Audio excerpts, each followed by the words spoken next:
Por Carolina Maria de Jesus, a tontura da fome é pior do que a do álcool. A tontura do álcool nos impele a cantar, mas a da fome nos faz tremer. Percebi que é horrível ter só ar dentro do estômago. Bom dia, boa tarde ou boa noite, caro ouvinte. Eu sou a Isabela e é com essa fala forte da Carolina Maria de Jesus que eu começo o episódio de hoje do nosso podcast Alimente a Mente, onde a gente vai conversar um pouquinho sobre um tema que é urgente, é polêmico e fundamental para a saúde individual e coletiva, a segurança alimentar.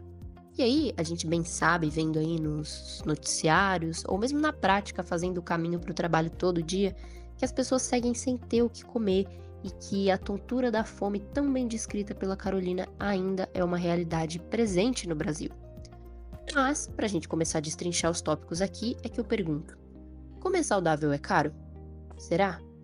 Porque o Brasil, um país em que tanto se produz, a fome ainda existe.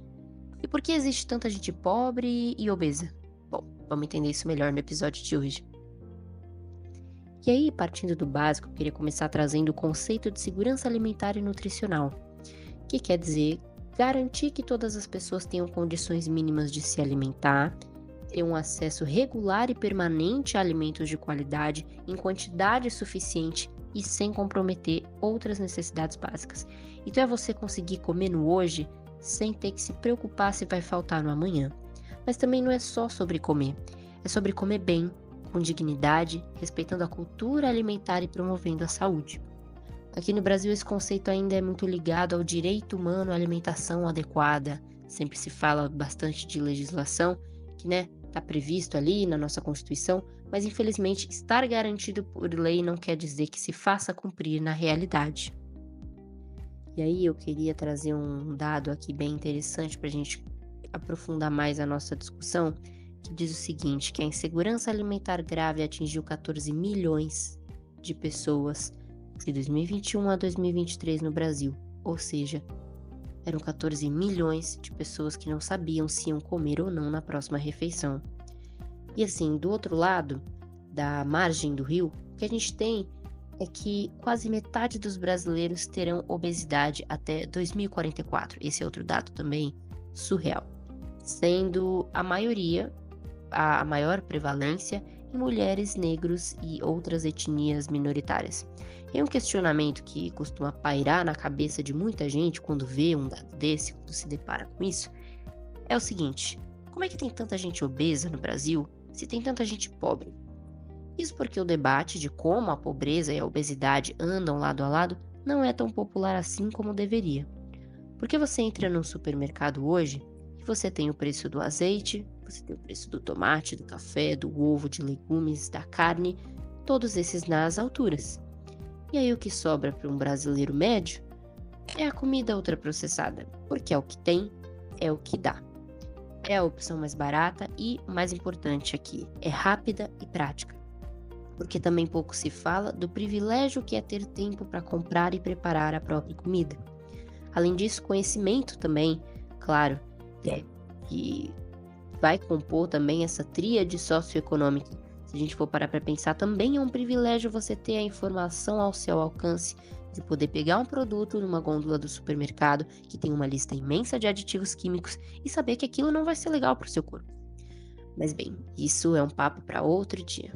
Agora vamos elencar aqui o que de repente implica na questão de ser tão difícil esse acesso à alimentação saudável.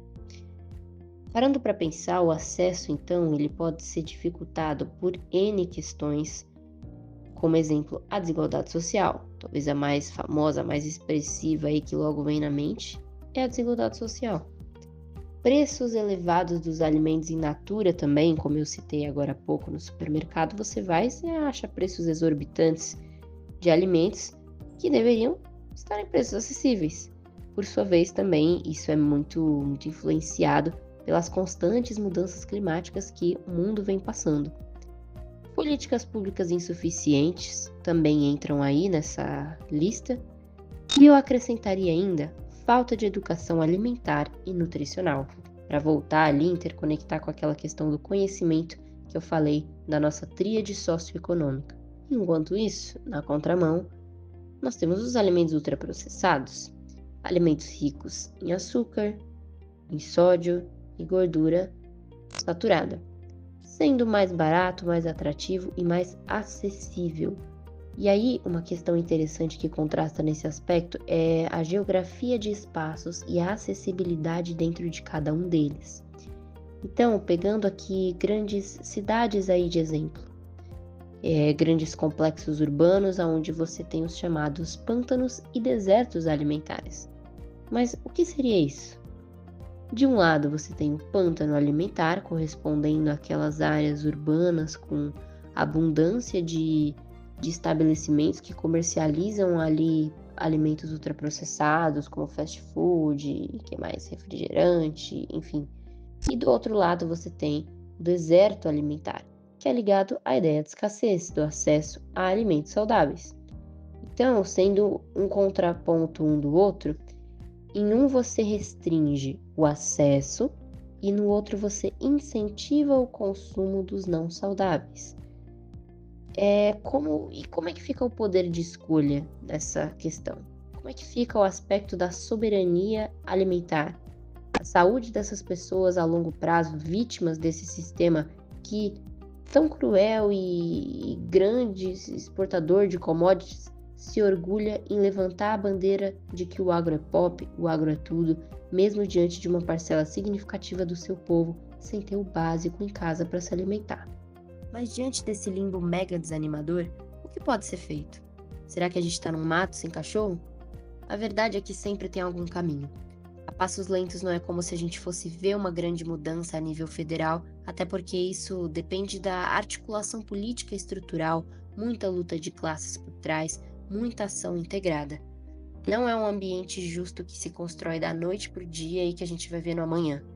Mas muito me conforta saber que muitas pessoas por aí já estão cientes da mudança que se faz no hoje, exigindo o máximo pelos seus e mudando a mentalidade do eu sou só mais um para o eu sou um a mais. Porque enxergam a sua própria existência como um passo nessa caminhada rumo a um lugar um pouco mais justo. E que caminhos são esses? Que ações podem ser empregadas no hoje como forma de resistência a esse modelo de produção exploratório, no sentido de viabilizar esse acesso a uma alimentação saudável? Bem, o próprio incentivo à agricultura familiar e orgânica, que abastece aí feiras locais e comunidades, tanto frequentando esses espaços, quanto articulando a expansão deles para outras regiões. Nesse mesmo sentido, apoiar também iniciativas de hortas urbanas e comunitárias é uma estratégia bem legal.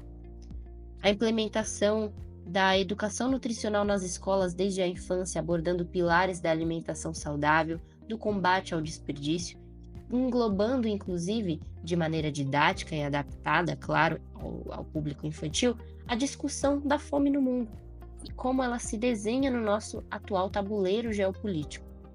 E claro, por fim, mas não menos importante, cobrar devidamente o poder público soluções reais para garantir que esse direito básico seja garantido, bem como fortalecer políticas públicas é muito importante, como o nosso Programa Nacional de Alimentação Escolar, conhecido como PNAE, e o Programa de Aquisição de Alimentos, o PAA. Tudo isso é muito importante. Então fica essa provocação final aí, da segurança alimentar como um dever coletivo, como um direito de todos, mas também como uma responsabilidade da sociedade como um todo. O que você pode fazer no seu dia a dia para contribuir com esse cenário? Pode ser divulgar informação, apoiar pequenos produtores, repensar os seus hábitos ou mesmo se engajar em ações sociais.